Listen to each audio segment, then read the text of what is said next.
Saudara-saudara yang kasih dalam Tuhan, mari kita sediakan firman Tuhan di dalam Yeremia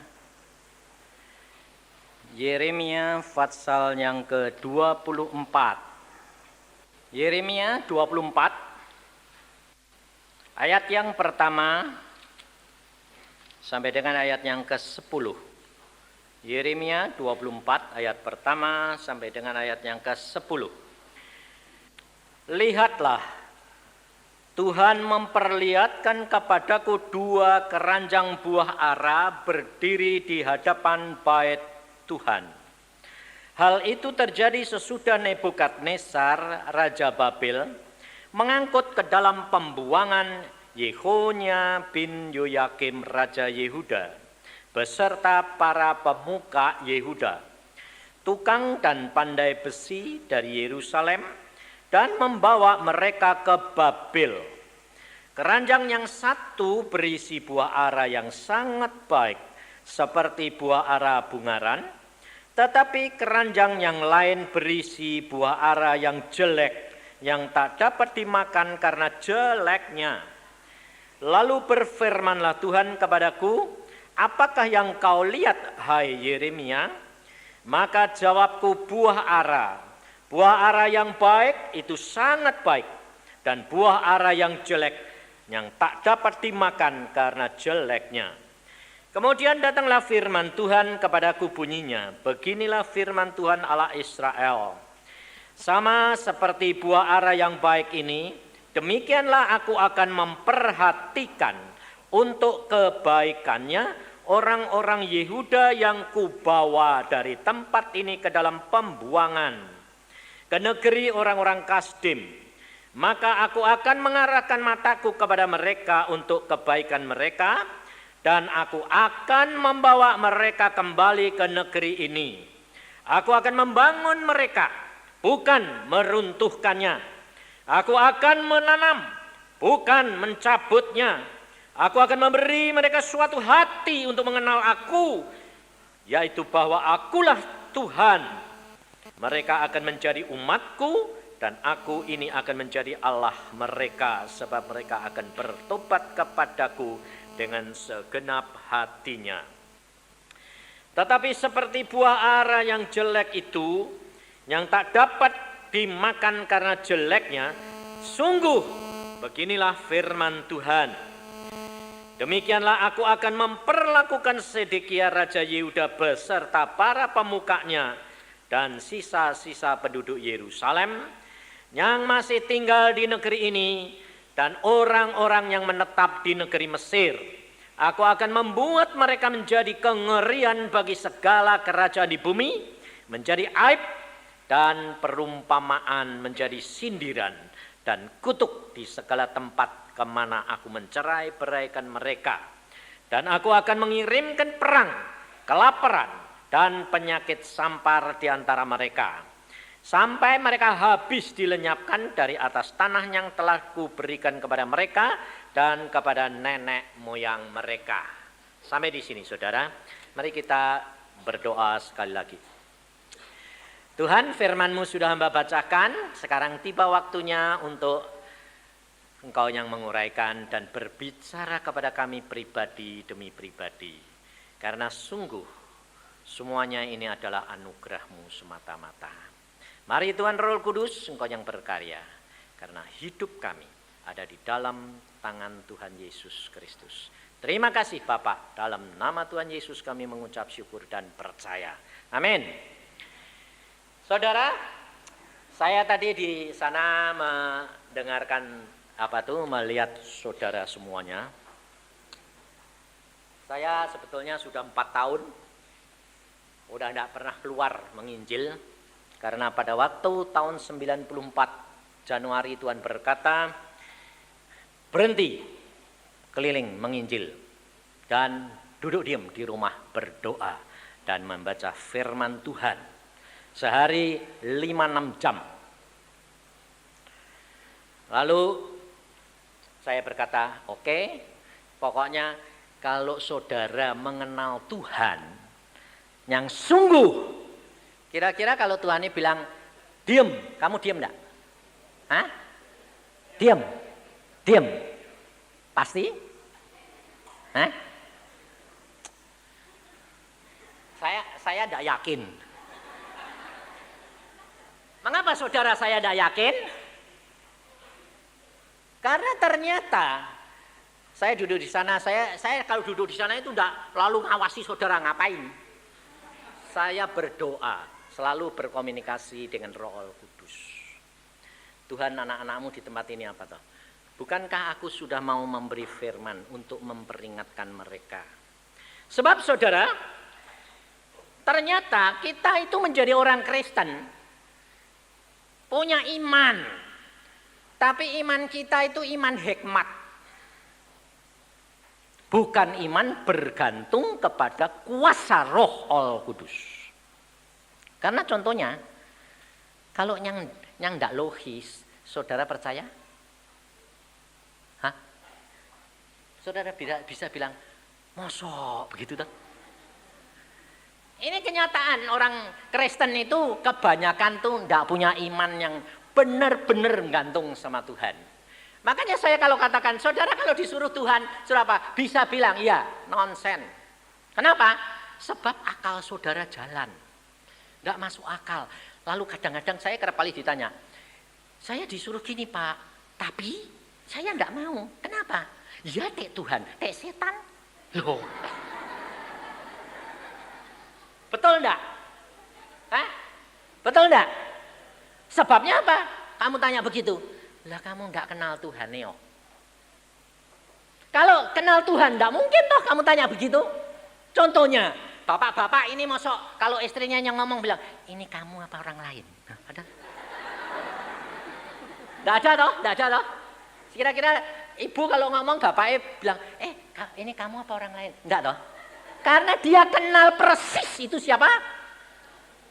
Istrinya. Lah, kalau kamu kenal persis Tuhan, kamu bilang apa? Hah? Nah, kamu itu sebetulnya kenal apa tahu toh? Hah? Kenal apa tahu? Yang bilang kenal, coba saya mau tanya, sudah pernah ketemu Tuhan Yesus enggak? Makanya petemunya urung pernah kok bilang kenal. Lah kenalan kapan? Itu tahu saudara. Makanya saya dulu enggak mau kalau Tuhan ngomong bilang, kamu besok kamu khotbah tentang surga. Aku bilang enggak. Kenapa? Lah aku belum pernah lihat toh. Bener enggak? Nah, kalau ditanyai orang, Pak, kok khotbah gitu tuh apa Pak Yusuf lihat surga toh? Lah aku bilang belum. Lah ya itu kan cuma berita. Ini masalahnya saudara. Lalu Tuhan berkata, mana nakal gue. Saudara tahu saya di gereja loh. Diangkat saya langsung. Tuhan Yesus datang nemuin saya secara pribadi. Ayo pergi ke surga. Hah, mati aku. Enggak mati. Lah itu saudara. Saudara kalau bilang pergi surga, mesti bilangnya mesti mati. Nah, ternyata saudara bilang apa? Surga itu enak enggak? Hah? Enak toh? Percaya toh? Percaya? Tapi saudara takut mati enggak? Sekarang yang di sini nih banyak yang takut mati atau banyak yang enggak? Yang takut mati itu berarti belum percaya. Percayanya pakai apa? Akal, hikmat, bukan pakai kuasa roh. Kalau saudara percaya, Tuhan bilang, ayo pulang sekarang. Puji Tuhan, betul enggak? Sebab Alkitab berkata apa? Hidup untuk Yesus, mati. Mati? Loh pinter loh ya, mati untung. Loh saudara itu pinter loh, pinter tahu Alkitab. Tapi takut menjadi pelaku firman. Maka dari itu saudara, firman Tuhan ini Yeremia mendapatkan penglihatan. Maka kita coba belajar mengenal akan Tuhanmu yang sungguh. Kalau saudara dan saya itu mengenal Tuhan yang sungguh, saya yakin saudara tidak pernah takut dan khawatir. Situasi Indonesia model sing jadi presiden, sing jadi wakil presiden siapa? Masa bodoh. Betul? Betul? Harusnya begitu. Tapi saudara tugasnya apa? Berdoa. Mendoakan, sebab Alkitab yang ngajar. Siapa yang jadi pemimpin kan pimpinmu, itu doakan. Sebab apa? Sebab tidak ada seorang pemimpin pemerintah tanpa penetapan dari Yesus. Jadi saudara tidak perlu takut. Sebab peribahasa Indonesia saja ada banyak. Manusia berusaha, tapi Tuhan yang menetapkan. Lah ya toh? Loh kamu tahu toh peribahasa itu? Lah tapi kok bingung? Setiap hari lihat koran, siapa yang jadi wakil? Wah. Ayo terus terang jujur. Apalagi pengusaha. Nah, itu namanya orang tidak percaya Tuhan. Saudara, kalau engkau kenal Yesus, tidak pernah takut. Itu saya alami sendiri. Saya tidak pernah khawatir, saya tidak pernah pusing. Saya ditanya, waduh Pak Yusa, siapa yang jadi? Loh kok kamu tanya siapa yang jadi? Siapa yang buat apa? Loh itu pengaruhnya besar. Loh kalau begitu, kamu ini tidak percaya kalau Yesus berkata, segala kuasa di dalam dunia dan surga ada di dalam tanganku. Betul toh? Hah? Betul toh? Loh, lah kalau betul kok takut tuh piye? Nanti ada apa-apa sedikit. Ini contohnya salah satu saudara. Waktu ada isu bakal naik, turut borong enggak? Nah yo jujur. Kalau kamu turut borong itu kan berarti takut toh? Ya? Itu kurang percaya saudara. Relax saja. Kenapa? Sebab kita hidup di dalam perahunya Yesus. Ada banjirnya besar, perahu ini ya naik kok. Ya toh, kalau dia banjir naik, turun naik toh. Apa kamu tenggelam? Enggak, bersama Yesus itu segala perkara mengatasi. Ini orang Kristen ini jangan lari. Alkitab tidak pernah mengajar kamu supaya kamu menghindar. Enggak, hadapi, atasi. Maka engkau kenali akan Tuhan. Di dalam Yeremia ini, saudara kita akan belajar aneh. Di dalam zaman Yeremia, Raja Yehezkia ini di dalam kesulitan yang luar biasa. Kenapa? Karena dia dikepung oleh Raja Nebukadnezar. Nah, barang mahal, segala susah, dia pikir dia berharap sama Tuhan. Seperti raja-raja yang dulu. Kalau raja dulu berharap Tuhan, ditulungi. Orang Babel diusir keluar. Nah, harapan Sedekia seperti itu. Nabi-nabinya yang lain berkata, jangan takut, pasti kamu tertolong. Hanya satu orang Nabi Yeremia yang berkata, Tuhan memberikan penglihatan kepadaku. Ada buah ara yang baik-baik sekali, ada yang buah ara yang busuk-busuk sekali. No. Lucunya, yang baik ini justru yang dibuang, yang ditawan, yang menyerahkan diri kepada orang Kasdim. Orang Kasdim itu bukan orang percaya Allah, tapi penyembah berhala. Apa bedanya sama saudara-saudara orang Kristen di Indonesia? Beda sama saudara sepupu kita toh.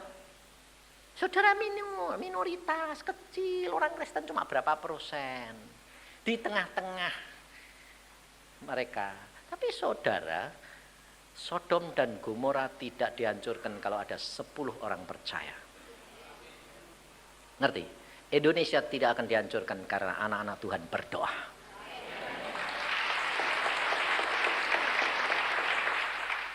Jadi saudara jangan takut, jangan khawatir. Loh Pak, kalau ada kerusuhan kita yang kena orang Kristen. Loh itu anugerah.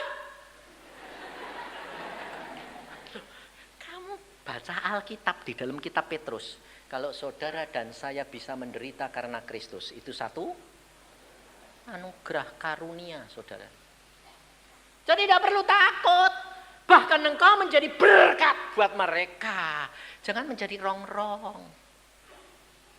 Jadi biarkan mereka ribut, mereka memilih apa-apa, biarin. Kita pendoa. Kenapa? Yang menetapkan Tuhan kita. Peduli, tidak apa-apa. Rileks, santai saja. Saya alami loh saudara. Maka dari itu kita kenali Allah kita. Kalau kita belajar dari pengalaman tok, dengan pengalaman itu lalu kamu pegang menjadi metode atau menjadi prinsip, konsep, salah. Tuhan selalu baru. Alkitab yang berkata, Tuhan itu selalu baru, betul? Jadi tidak ada cara yang selalu itu tok. Makanya dari itu kalau saudara dengar kesaksian, loh sebetulnya itu enak dengar kesaksian atau enaknya ngalami? Waduh, ini beberapa orang bilang, ibu-ibu bilang, enaknya ngalami Pak, coba rasa no mati. Kayak Elia bangkit lagi, gelem enggak? Hah? Mati sih mau enggak? Enggak mau dah. Nah, tak tanya Isa, saudara kepingin lihat mujizat enggak? Hah? Pengen ngalami mujizat enggak? Pengen? Mujizat terjadi kalau ada musibah. Betul? Contohnya, sembuh dari kanker sih enggak? Tuhan memberkati aku, bangkrut sih enggak? Loh, kankernya mau enggak? Nah, diem ngabeh. Nah. Piye coba. Itu piye coba. Percayamu tuh percaya apa? Cuma di mulut sama di pikiran. Waktu saya dipanggil Tuhan, saudara saya bilang apa? Tuhan, aku mau mengalami isi Alkitab. Seluruh. Dan saya ngalami. Jadi kalau saudara tanya, dosa apa? Saya ngalami. Mujizat apa? Saya ngalami. Sampai mati bangkit pun aku ngalami. Makanya saya bilang, ternyata Alkitab tuh hebat luar biasa. Apa yang dikatakan tuh ya dan amin. Kenapa? Hidup untuk Yesus, mati itu untung. Ternyata mati itu gampang. Penak. Wong cuma sesek napas 3 kali. Yusak mati ya. Makanya kalau nanti kamu mati, kamu iling saya. Kenapa? Saya ngasih tahu. Kalau mati cuma sesek, jantungnya berhenti, terus nanti bentukmu tuh persis seperti saya gini, saya ya saya, kamu ya kamu, jangan kamu nentak-bentak seperti saya. Jadi bentuknya sama, keluar. Ya sama, cuma tidak punya daging. Jadi jiwa sama roh, sama bentuknya. Saya lihat sendiri, Yusak mati. Saya gitu, oh jantungnya berhenti, Yusak mati. Saya apa sedih? Saya apa bilang, waduh nyonyahku piye, anakku piye, enggak. Saya malah gini, Tuhan terima kasih, aku pulang. Sebab Alkitab berkata untung. Betul tak? Kamu kalau untung ngucap syukur apa nangis? Ngucap syukur toh? Lah mati kan untung toh? Ya mesti ngucap syukur toh. Tapi kenyataan, orang mati, nangis. Aku bilang itu bodoh. Tidak menjadi pelaku. Saya ngalami dewek saudara. Waktu itu saya bilang, Tuhan terima kasih. Langit itu terbuka. Saya ketemu pribadi dengan Tuhan Yesus. Tuhan Yesus duduk di atas tahtanya, badai gitu. Saya bilang, Tuhan aku pulang. Tuhan Yesus itu mak mesem-mesem gini. Gini duduk. Kamu belum pernah sih ketemu Tuhan Yesus mesem. Kamu ketemu sekali seumur hidup, tidak akan melupakan dan tidak akan takut mati dan menderita. Kenapa? Wah, mesemnya itu memikat hati. Luar biasa. Aku sampai gini, wah pantesan Tuhan sing jatuh cinta mbek engkau tuh banyak. Lawang mesem gitu, waduh. Tidak ada di dunia wanita yang mesem model kayak gitu, tidak ada. Lalu dia bilang, tidak boleh Yusa. Dia bilang, dia duduk gini kayak di raja gitu. Dia bilang, tidak boleh. Loh Tuhan, aku mau pulang. Tugasmu belum selesai. Aku kepengen pulang. Tugasmu belum selesai. Nah, alasan saya, jantungku berhenti. Nah, ya toh, alasannya gampang toh. Oh itu kan manusia, ya toh. Lalu Tuhan bilang apa? Tidak masalah. Bayangin, saudara.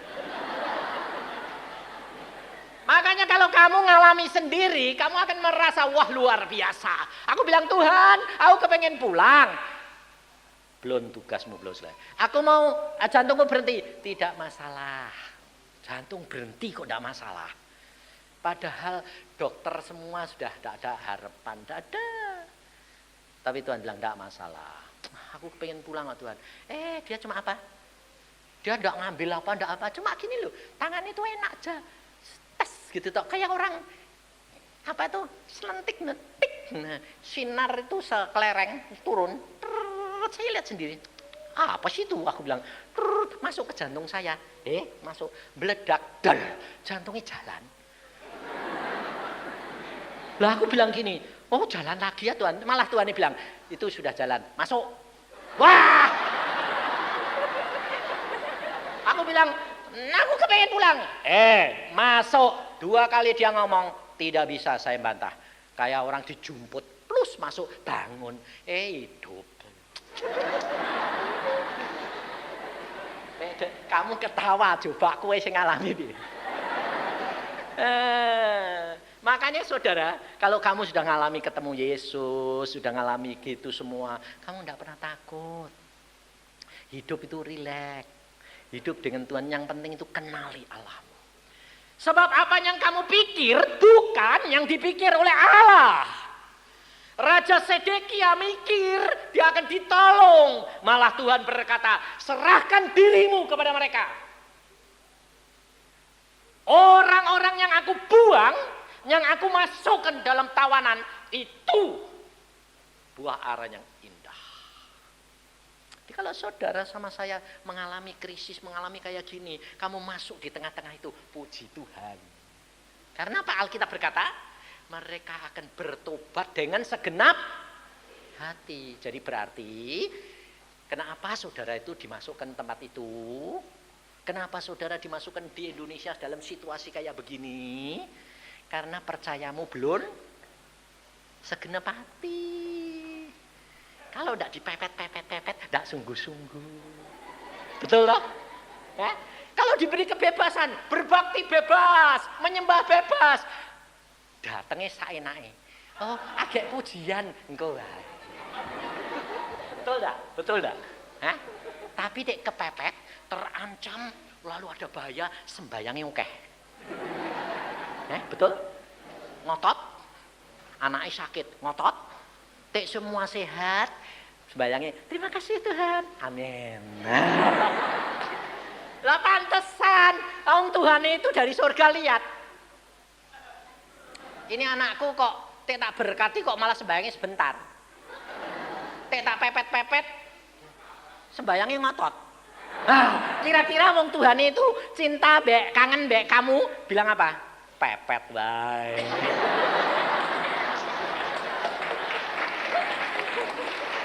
Makanya kue dikasih pas-pasan. Karena supaya kepepet, supaya datang terus. Betul tak? Kalau aku kebalik. Aku tidak sakit. Aku tidak pernah sembahyang banyak. Yang penting bertobat. Aku salah apa ya Tuhan? Oh salah ini. Ya betul, saya salah. Amin. Aku minta ampun, saya salah. Habis itu apa yang saya ucapkan? Terima kasih Tuhan. Engkau ajar itu baik, terima kasih. Cuma itu tok. Tapi aku sehat. Oh, jam 3 dibangunin sembahyang. Jam 2 dibangunin sembahyang. Kowe jam 2 dibangunin ngantuk Tuhan.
ucapkan. Terima kasih Tuhan, Engkau ajar itu baik, terima kasih. Cuma itu tok. Tapi aku sehat. Oh, jam 3 dibangunin sembahyang. Jam 2 dibangunin sembahyang. Kowe jam 2 dibangunin ngantuk Tuhan. Ayo jujur. Ini loh ibu manggut-manggut. Betul. Lah. Oh, saudara tahu Alkitab yang ngomong bukan saya. Tuhan Yesus sendiri pada waktu di dalam dunia dia itu ngajari. Tuhan Yesus berkata apa? Belajarlah kepadaku. Sebab Tuhan Yesus itu biarpun dia anak Allah, dia tiap pagi bangun. Pagi-pagi bangun. Saya itu dari berapa puluh tahun yang lalu Tuhan bilang, nak bangun pagi. Kenapa Tuhan? Aku bangun pagi. Kenapa?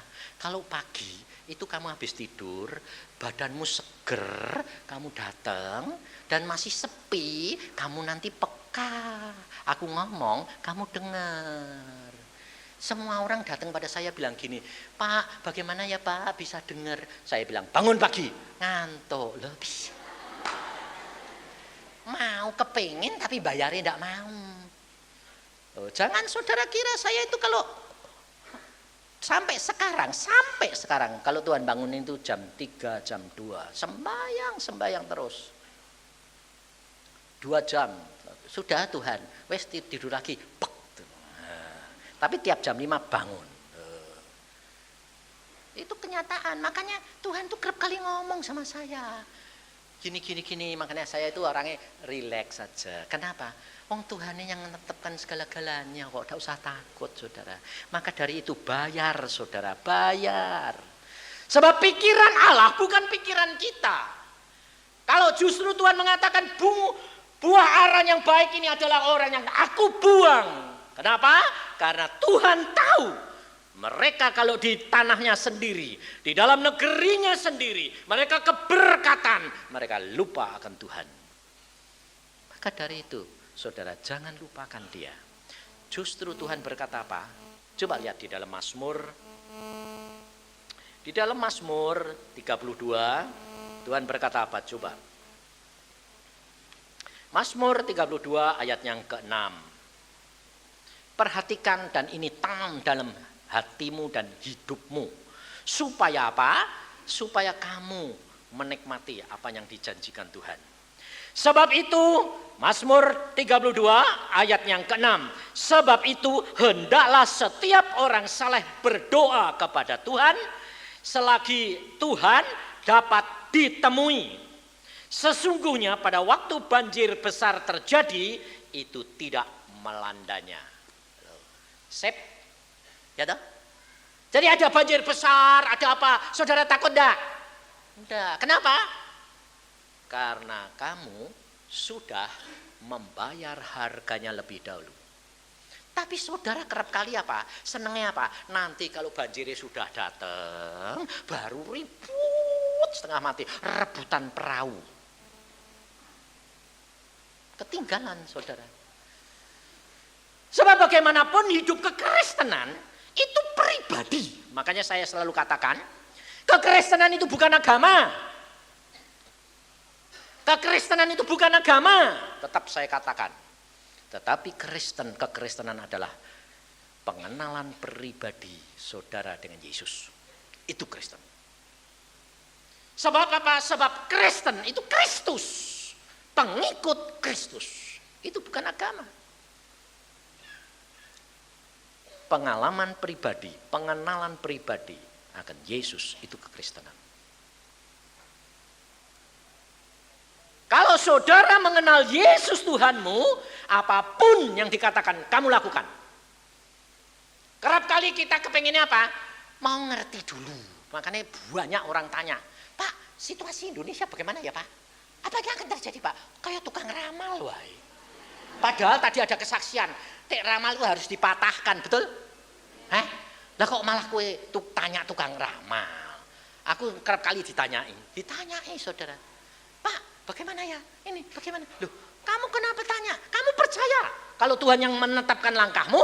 Kamu tadi nyanyi, Tuhan menuntun, Tuhan menghibur, Tuhan yang menetapkan segala-galanya dia. Kenapa kamu takut? Saya bilang, Ya Pak, tapi loh, lah itu ada tapinya itu.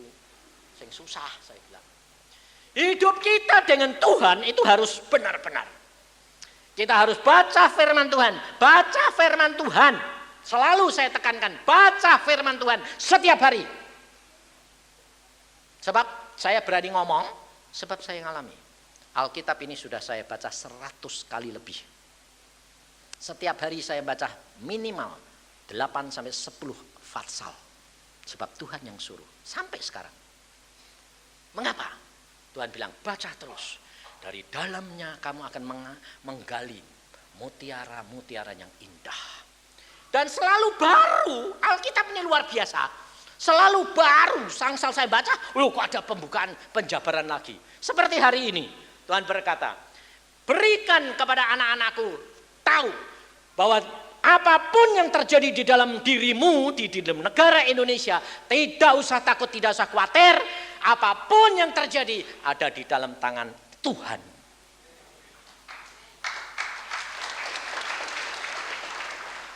Tuhan yang akan menetapkan segala-galanya. Sebab tidak ada seorang pun yang bisa menghambat kalau Tuhan sudah bertindak. Saudara, Nebukadnezar dia sombong. Tuhan berkata, kamu akan aku jadikan binatang. 7 tahun lamanya jadi binatang. Gampang toh. Makanya aku bilang, Tuhan bilang, jantungmu berhenti, tidak masalah. Ting, hidup, cuma gitu toh. Aku tidak mau masuk Tuhan. Masuk, masuk. Setiap firman Tuhan. Anak kecil aja lebih mantep ya. Tuhan itu luar biasa saudara. Jadi saudara itu tidak usah takut. Apalagi pengusaha itu. Saudara baca Alkitab kalau surga itu terdiri dari emas dan permata enggak? Iya toh? Iya toh? Lah ya kok kamu takut kenapa toh? Tidak usah khawatir. Jalanannya aja emas. Berarti kerikile emas. Batune emas. Lah ya di anaknya butuh. Anakku butuh tendang be Tuhan kerikilnya. Kaya enggak kamu? Apalagi kalau permatanya diselentik be Tuhan. Til samene. Gluduk. Loh, kalau Tuhan mau itu gampang, Saudara. Benar? Saudara tahu, dalam situasi seperti ini saya ngalami. Baru 2 minggu. Saya ini cuma lihat mobil Gelen baru. Saya pakai mobil Gelen. Saya memang hobinya mobil. Ada pameran baru. Saya lihat sama cucu saya sama hamba Tuhan Samuel. Wih, Gelen yang baru kok bagus ya. Harganya juga bagus. Karena sekarang harganya 200 juta. Pada waktu saya lihat 140. Wih, bagus. Saya lihat gitu tuh cuma saya ngomong gini tok. Sambil lihat deh ini, ngomong be Tuhan, orang ngomong be manusia. Saya ngomong gini, Tuhan, Gelennya apik ya. Mbok, engkau itu kalau ngasih mobil aku sekali-kali baru gitu loh. Kok bekas terus? Loh, saya ngomong cuma gitu. 2 hari kemudian ada seorang telepon. Pak, AC-mu aku isi uang. Tuhan bilang, beli mobil baru. Ah, Tuhan harganya mahal. Enggak, kamu kemarin dulu kan ngomong minta mobil baru. Gak usah sembayang sampai jengking-jengking.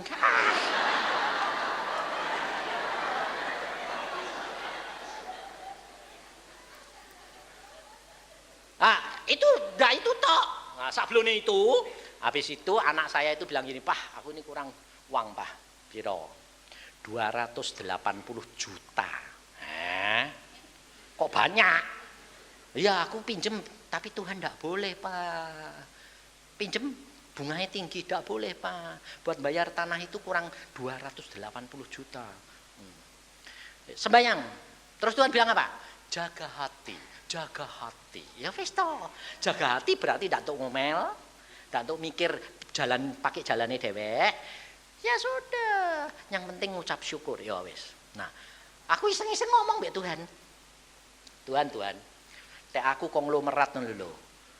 Anak 280 juta itu apa sih? Tak kasih. Lah tapi ngaku rak duwe, ngaku hambamu. Sing kaya itu kowe. Ya wis sak sukamu lah. Wis aturen. Loh, saudara tahu? 2 hari kemudian itu yang saya orang itu bilang, saya telepon gini, "Pak, bagaimana keadaanmu?" "Baik." "Bagaimana dengan anakmu?" "Baik." "Ah, usahane?" "Oh ya memang kurang." "Lah ya memang kurang kok." Dia tanya, "Kurang berapa?" "Ya sekitar 300, gampang lah, sedikit," aku bilang. Saudara tahu? "Oh ya puji Tuhan ya Pak, semua baik-baik." Lusane telepon orang itu, "Pak, AC-mu tak isi." "Isi apa?" "Duit." "Berapa?" 400. Tak pikir 400.000. Ya biasanya hamba Tuhan itu 400 sukeh tau lumayan. Waktu dia bilang 400 juta. Hah? Piro? 400 juta. Hah? Lah kok banyak? Ya enggak tahu, itu urusannya kamu sama Tuhan. Saya berdoa, "Tuhan, iki duit 400 juta buat apa?" "Loh, kan buat mobil, mbak, buat anakmu. Sana ganti mobil, sana kasih ke anakmu." "Hah? Wah, aku ini ndak ngelayani, cuma sembahyang. Orang itu ya ndak tak layani." "Loh, lah kok gampang ya Pak?" Coba bayangin, itu bendaranya Tuhan toh? Tuhan cuma merintah kirim. Lah, siapa? Yusa. Saudara tahu, kalau hubunganmu dengan Tuhan itu akrab, masa ada anak minta mbak bapaknya, siapa anak yang minta mbak bapaknya tidak boleh terus ngotot, papa, siapa itu? Anak nakal apa anak baik? Kowe toh. Tapi kalau anaknya itu nyeneng ke bapaknya terus mama, papa, aku kok kepingin itu. Bapaknya bilang, "Beliau," ya toh. Betul toh? Saya cuma gitu kok. Tuhan, mobilnya kok PC Tuhan. Tapi ya Tuhan ya, aku ngomong loh, makanya itu kamu tuh mau belajar. Wong saya tuh kayak ngomong mbak Tuhan ya, kayak mau ngomong mbak bapakku gitu loh. Tuhan baik ya, bagus ya Tuhan. Mbok nek ngasih itu jangan bekas, sing anyar. Ini loh ngasih. 2 hari kemudian dikasih. Saudara tahu, itu Tuhan. Maka dari itu saudara tidak perlu takut dan tidak perlu khawatir. Ada seorang hamba Tuhan, anak Tuhan pedagang, bangkrut saudara. Bangkrut, 3 tahun yang lalu bangkrut, nemuin saya. Dia bilang gini, "Pak, saya ini ekspor vanili, tapi ditipu orang 2 juta US dollar. Dan saya masih utang 1 miliar. Aku bilang, "Bertobat." Saya bilang, "Ya Pak, aku mau bertobat, toh aku memang salah kok. Mau tau duiten." Ya wis. Sombong. Ya, makanya itu bertobat. Cuma dia tanya satu hal, begini, "Pak, bisa balik enggak ya Pak?" Aku bilang, "Kamu mau balik? Mau jadi kaya lagi?" "Iya." "Bertobat, jangan terikat dengan cara berpikirmu. Udah, pulang. Udah ada 5 menit. Kemarin nemuin saya, "Pak Yusa." Wah, Tuhan tuh hebat. Ya jelas dong aku minum. "Apa yang kamu katakan jadi. Aku sekarang kembali lagi kaya." Bagaimana caranya? Tuhan luar biasa Pak. Kalau dulu saya ekspor vanili itu wangi. Vanili wangi toh. Tapi sekarang saya suruh dagang apa Pak? Kotoran ayam. Bau. Tapi dengan kotoran ayam Pak, saya jadi miliarder. Mustahil bagi manusia? Tidak mustahil bagi Allah. Saya bilang, "Bagaimana bisa begitu?" Begini Pak, Pak Yusa, habis dari Pak Yusa itu saya terus tinggal berdoa, baca Alkitab sampai, "Tuhan, gerakan aku, atur hidupku bagaimana terserah kamu. Terus pokoknya aku tidak mau ngatur." Nah, lalu dia dikasih pinjem bank 20 juta tok, padahal dia itu miliaran 3 tahun yang lalu. Cuma dikasih pinjem cuma 20 juta. Lah Tuhan, ini 20 juta itu buat apa? Tidak ada artinya, setetes air. Tapi dia nurut. Apa? Ketemu teman yang bikin jamur, ekspor jamur. Aku butuh apa? Kotoran ayam. Nah, 20 juta kan lumayan. Kotoran ayam kan tidak ada harganya. Kan banyak dapetnya tontonan, betul loh? Siapa yang mau beli? Nah, sama apa? Ampas tebu. Oh, ya. Jadi barang bekas buangan, saudara. Sebab ternyata jamur itu ampas tebu, dikasih kotoran ayam, dikasih benih jamur, jadi jamur yang kamu makan.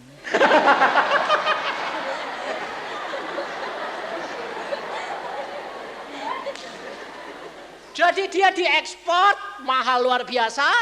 Jadi ini tuh dia sampai ke Jawa Barat, sampai Jawa Timur, Jawa Tengah, semua kotoran ayam dia yang ngambil.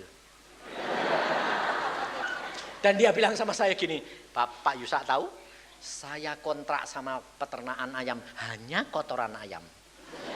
Berapa? 2,5 miliar. Wah, lah terus kowe nyetor pabrik, kowe sama belinya 2,5. Lah mbok setor mbek pabrik piro? Wah ya kamu tahu toh Pak, wong ndak ada harganya di sana berharga. Kalau Tuhan mau jadikan kutuk jadi berkat, bau jadi anugerah. Itu Yesus. Maka dari itu jangan batasi saudara. Jangan membatasi. Lalu kamu jangan punya pikiran ini, wah pantesan Pak Yusak berkatnya banyak, wongi miliaran gitu, ndak ngasih aku 1 sen saja, ndak.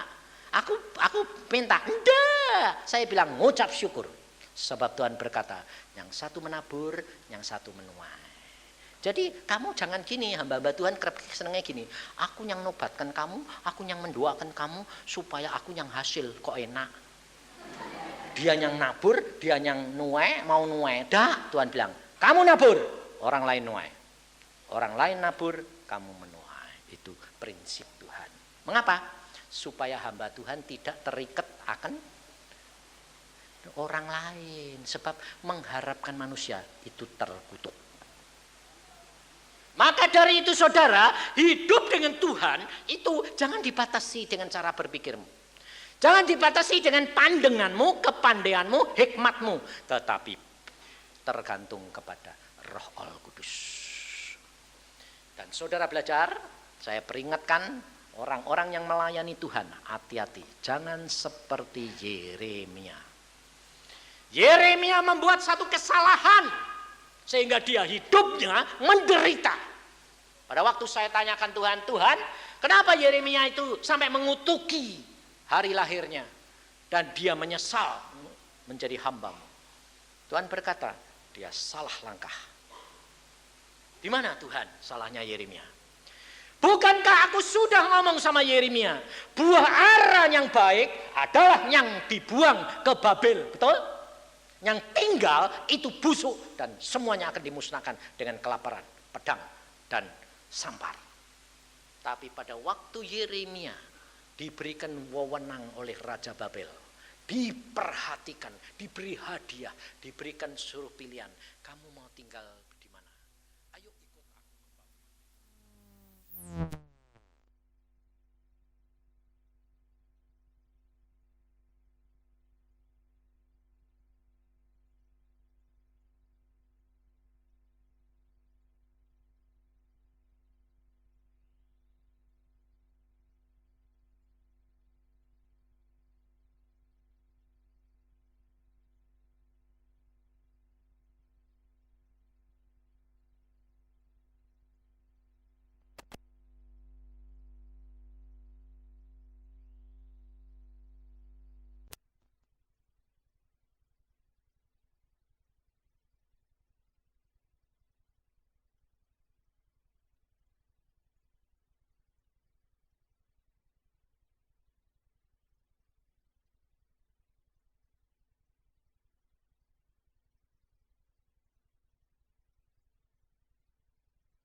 Yeremia milih tinggal. Padahal Alkitab berkata, yang tinggal itu akan dimusnahkan. Saudara tahu?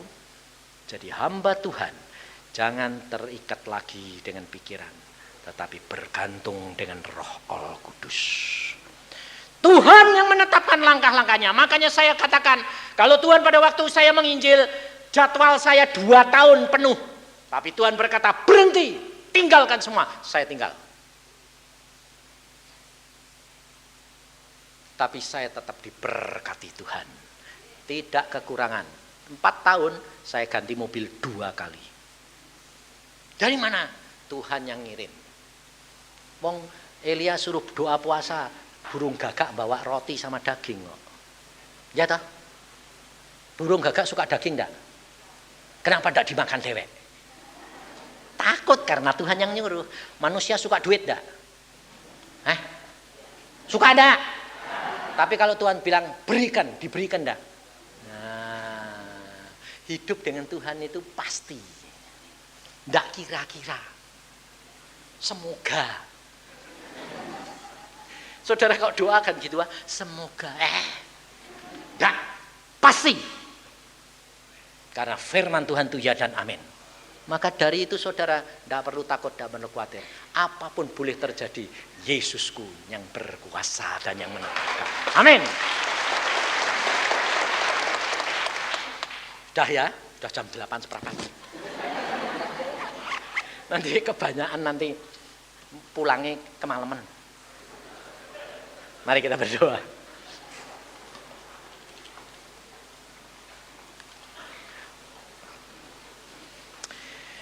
Tuhan Yesus, firman-Mu sudah hamba sampaikan. Dan itu peringatan buat pengurus di sini, buat hamba Tuhan, supaya jangan sampai lupa statusnya. Supaya setiap saat harus tanya Tuhan Roh Kudus, karena Tuhan Roh Kudus yang memimpin. Demikian juga anak-anak-Mu di tempat ini Tuhan, supaya mereka setiap saat berdoa dan bertanya kepadamu, selagi Engkau dapat ditemui, supaya pada waktu banjir besar mereka terhindar. Karena tidak akan melanda mereka, karena Tuhan yang memagarinya, membentenginya. Hamba-Mu sampaikan semuanya ini Tuhan, karena anak-anak-Mu penuh dengan kekhawatiran, ketakutan, keraguan, bertanya-tanya. Tapi hari ini mereka sudah dikuatkan kembali. Mereka percaya Tuhan. Mari Tuhan Roh Kudus, hamba-Mu mohonkan belas kasihan hari ini. Saudara, Tuhan mengatakan pada saya untuk mintakan kepada saudara, kepada Tuhan untuk saudara roh ketaatan. Tadahkan tanganmu ke atas. Tuhan Yesus, tangan-tangan ini sudah menengadah ke atas. Dan setiap orang katakan, Tuhan, aku memohon roh ketaatan, roh pengertian, supaya aku dapat mengerti dan taat melakukan kehendak-Mu. Ya, terima kasih Tuhan. Tuhan Yesus, sesuai dengan apa yang Engkau mau, mereka mengangkat tangannya untuk menengadah dan minta. Saudara, jangan kamu angkat biasa, angkat seperti orang mau terima. Telapak tangan menghadap ke atas. Pada saat ini Tuhan, hamba-Mu hanya menurut apa yang menjadi kehendak-Mu. Mari Tuhan turunkan roh pengertian dan ketaatan, supaya anak-anak-Mu taat kepadamu, supaya anak-anak-Mu mengerti kalau membaca firman-Mu, sehingga mereka mengenal Engkau secara pribadi. Tuhan, hamba-Mu merindukan hal ini, seperti yang hamba alami. Hamba rindu mereka setiap pribadi mengalaminya. Terima kasih Tuhan. Dalam nama Tuhan Yesus, roh ketaatan, roh pengertian turun atas saudara.